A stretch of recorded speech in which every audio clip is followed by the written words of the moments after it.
OMG. I don't think we need a talk after that, but I'll talk. Anyway. Can't help it. And let's give some more love to Bill Brooks and Robert on the piano. Thank you so much. Oh my gosh, you take my breath away every single time. Whew. So how many of you know who Wilma Rudolph is? Oh my gosh, there's a lot of you that actually know. I'm impressed. Way to go. Well, I'm going to talk to you about Wilma Rudolph, for those that do know her or have yet to know who she is. She was once told that she would never walk again, and she proved everyone wrong. She was born prematurely on June 23, 1940, the 20th of 22 kids. Okay, right? She fought 22 kids, I can't even imagine. She fought off pneumonia, scarlet fever, and polio, and the last polio actually had paralyzed her left leg, and she was required to wear a brace. Seeking medical treatment, Rudolph's mother drove to Nashville, which was a 100-mile round trip every week for 2 years. Back at home, the family members would take turns massaging her leg multiple times a day. Rudolph says, "My doctor told me I would never walk again. My mother told me I would. I believed my mother." She made slow progress. However, she shocked the doctors by walking unassisted by the time she was age 12. She went into high school, and she followed in her sister's footsteps and decided to join the junior high basketball team. At the start, she just sat on the bench and didn't play a single game. But she wasn't deterred. 3 years of training, she became the starting guard for her high school and helped them to win a state championship. It was during her basketball adventures that she caught the eye of Ed Temple, who was considered a women's track and field pioneer, who was coaching the track team at Tennessee State University. After attending a summer camp by Temple, she undertook a year of rigorous training and managed to qualify for the U.S. Olympic track and field team for the Melbourne Olympic Games in 1956. During those games, she was the youngest member at age 16, and they came away with a bronze medal in the 4x100-meter relay. However, it was 4 years later, 1960, in Rome, when she etched her name into the history books. The games themselves were the first to be televised, but nobody could have predicted what they were about to witness. In the space of 8 days, Rudolph ran 9 races. She tied the world record by clocking 11.3 seconds in the 100-meter and then won it with the gold in 11 seconds. 3 days later, this 20-year-old claimed another gold medal and an official world title in the 200-meter. But her most important race came on September 8, 1960, and it was in the 4x100 relay. They broke a world record, and she actually almost dropped the baton. And in a super close finish, she made it to the finish line ahead of Germany. She became a 3-time gold medalist at the Olympics after having polio, right? And surviving that and being told she'd never walk again. After her success, she had a homecoming parade in her town of Clarksville, Tennessee, and that was actually the town's first racially integrated event. She continued to go to other meets, and she actually retired at age 60 at 1962 at age 22. Went on to college, and she has been inducted into the National Track and Field Hall of Fame in 1980, the Women's Sports Foundation Hall of Fame, the Black Athletes Hall of Fame, and the U.S. Olympic and Paralympic Hall of Fame. She also established the Wilma Rudolph Foundation to further encourage community-based track and field programs as well as academic assistance and support. So my question is, what is it, and I'm going to ask you to bring me my water, please, or my drink, just because I can feel the tickle. I'm so tickled. Thank you so much. No tickling, I'm light, but you know. So what is it that got Wilma Rudolph to survive that and to become that world Olympian champion and history maker? Well, it's the unity, spiritual power, or ability that we've been studying this month, which is strength. Yes, strength. So strength, there's 3 components of it, and that's in Divine Audacity by Linda Martellowitz-Sett. And last week we talked about stability, like being planted in the ground, and having flexibility. So to be grounded in truth. However, the other 2 aspects are courage, which I'll speak of in the last week of the month, and today, perseverance or tenacity. So in the book Power Up Your Life, the spiritual power called strength it's the power to be resilient, endure, stay the course, persist, persevere, and be mentally tough. Those are a lot of words, so I'm going to break those words down just a little bit. Resilient. And think about your own life. Where have you been resilient? Able to withstand or recover quickly from a difficult situation? I know we all have had them. Endure. The ability to withstand adversity or hardship. To stay the course. That's sometimes a tough one. That's when you continue with a process or an effort until it is finished or achieved without giving up.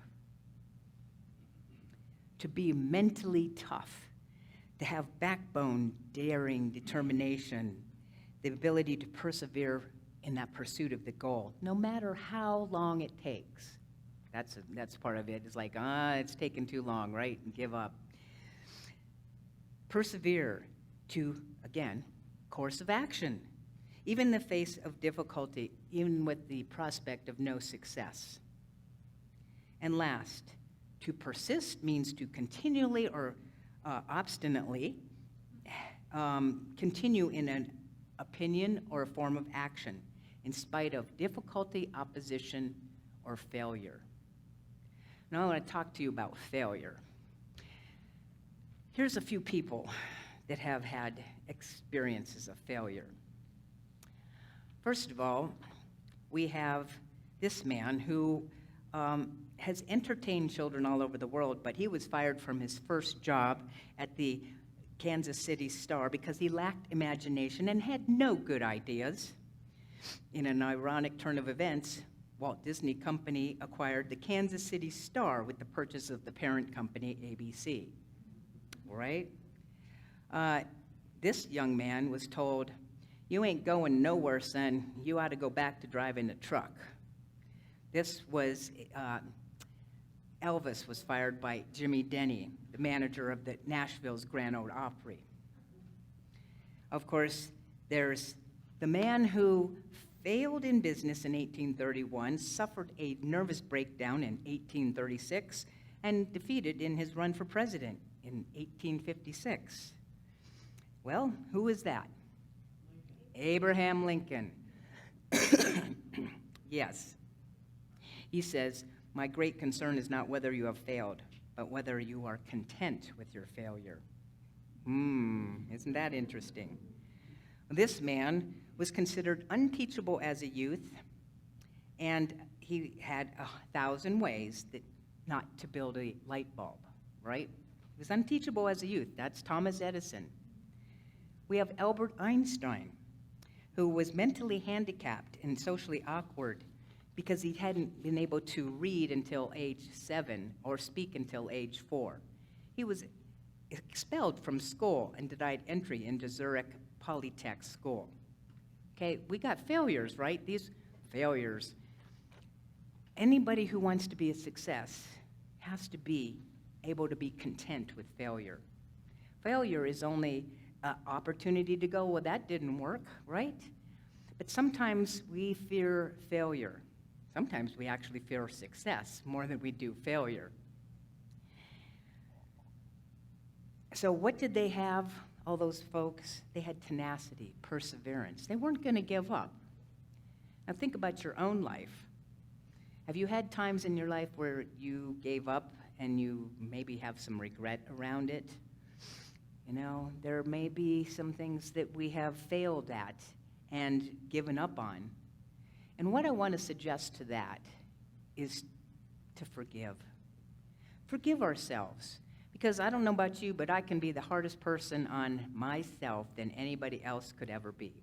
And we all have failures, times where we missed the mark, where we did give up, where we may have regrets. And I wasn't even going to speak of forgiveness, but you know, when I get up here, Spirit's in charge. So it is about forgiveness, to trust that we've learned from our past mistakes, our failures, because everything gives us another opportunity, an invitation to try something new and different, and not to just stop altogether. Think about a baby who's learning to walk. Takes a step and falls down. Now, that baby does not say, that's it. This isn't too hard. I'm not doing this anymore. Babies get up and they continue to walk and fall, walk and fall, walk and fall. And so they don't give up. And if we all gave up in trying to learn how to walk, well, we'd be all crawling around on the ground. That would be really a sad situation. I can't imagine it at all. So we just want to continue to persevere in our own lives.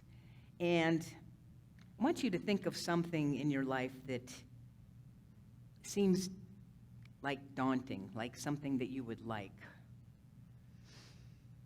There's something that you would all love. I know that every one of us has things that we would love, and we may feel that it's impossible.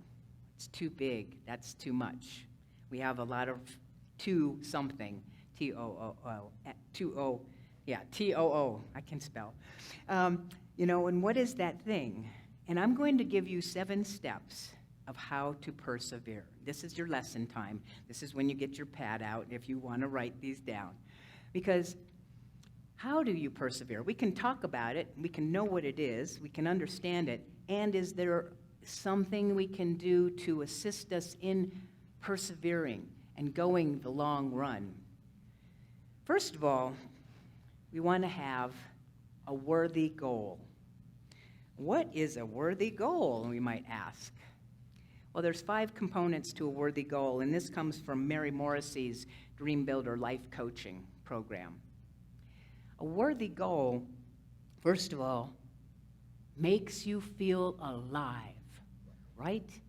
Oh, having the garage clean does not make me feel alive, but that's a goal, but a worthy goal. We're talking about something that it's going to take perhaps more effort. So, it makes you feel alive. It aligns with your core values.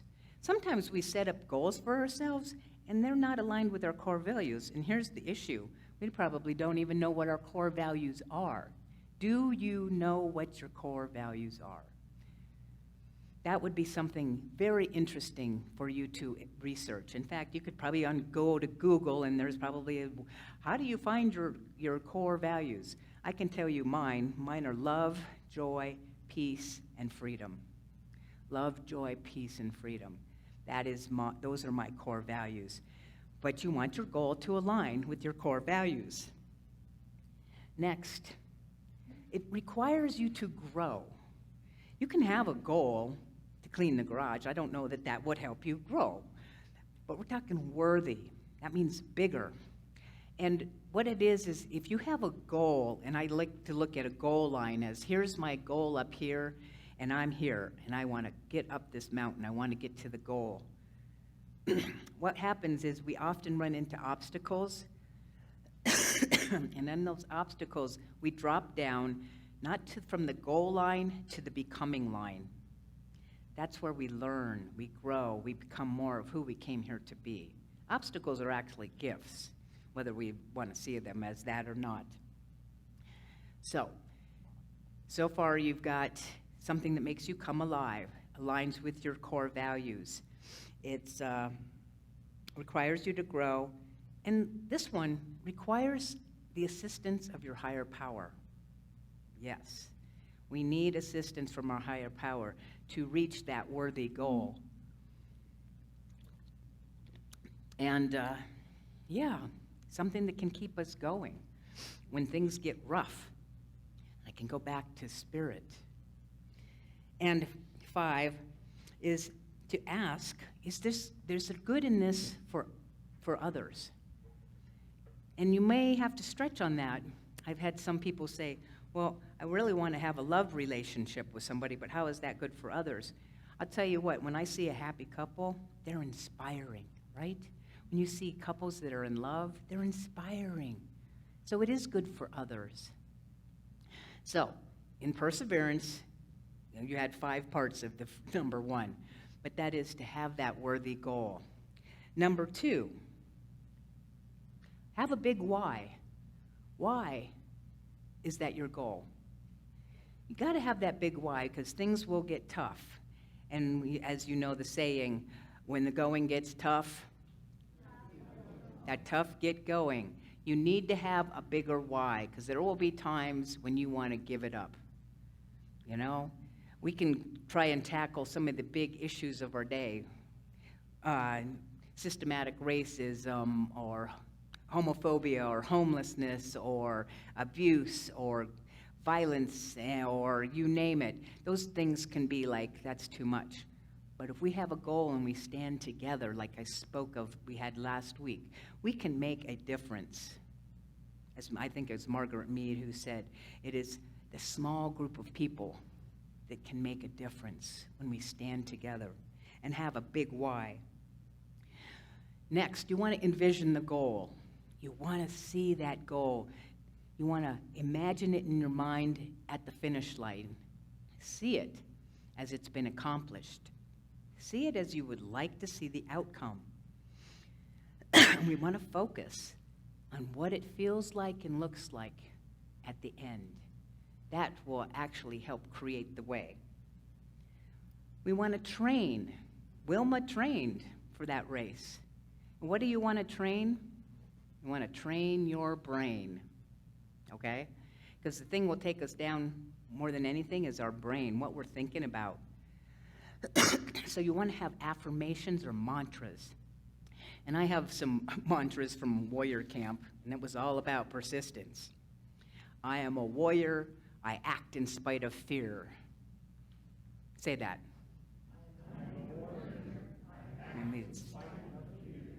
I am a warrior. I'm willing to do what's hard. I'm a warrior, willing to do what's hard. I'm a warrior. I'm willing to act in spite of my mood.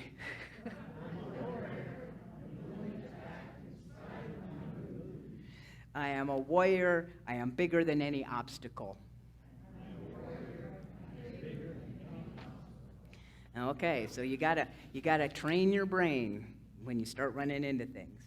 Next, you want to take small steps, okay, little steps, rest, take another step, and celebrate. Sometimes we get overwhelmed, but celebrate those little steps and rest in between. And this one I spoke of, you want to be okay with failure or setbacks, because they're going to happen. Just be okay with it. And last but not least, you want a support team. You want a coach and cheerleaders, right? Wilma did not do this on her own.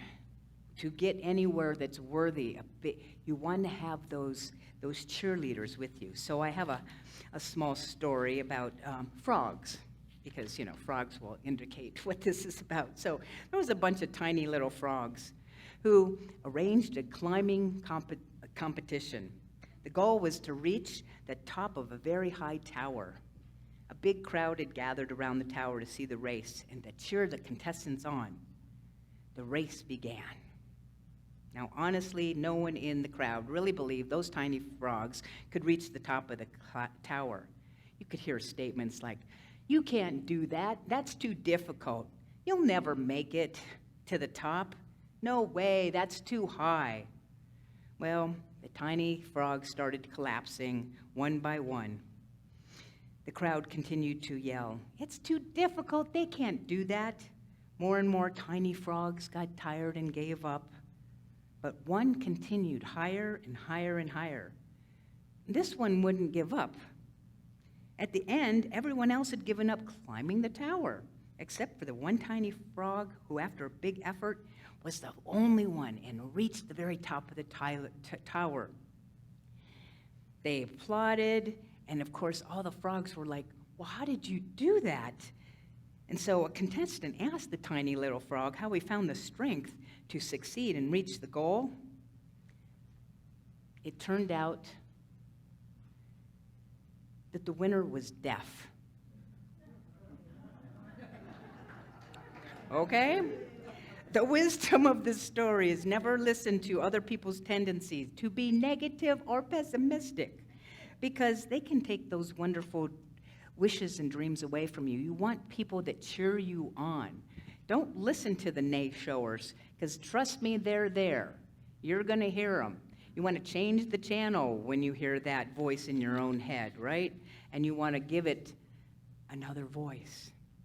So I'm going to close with this poem. It's called "Don't Quit." When things go wrong, as they sometimes will, when the road you're trudging seems all uphill, when the funds are low and the debts are high, and you want to smile, but you have to sigh, when care is pressing you down a bit, rest if you must, but don't you quit.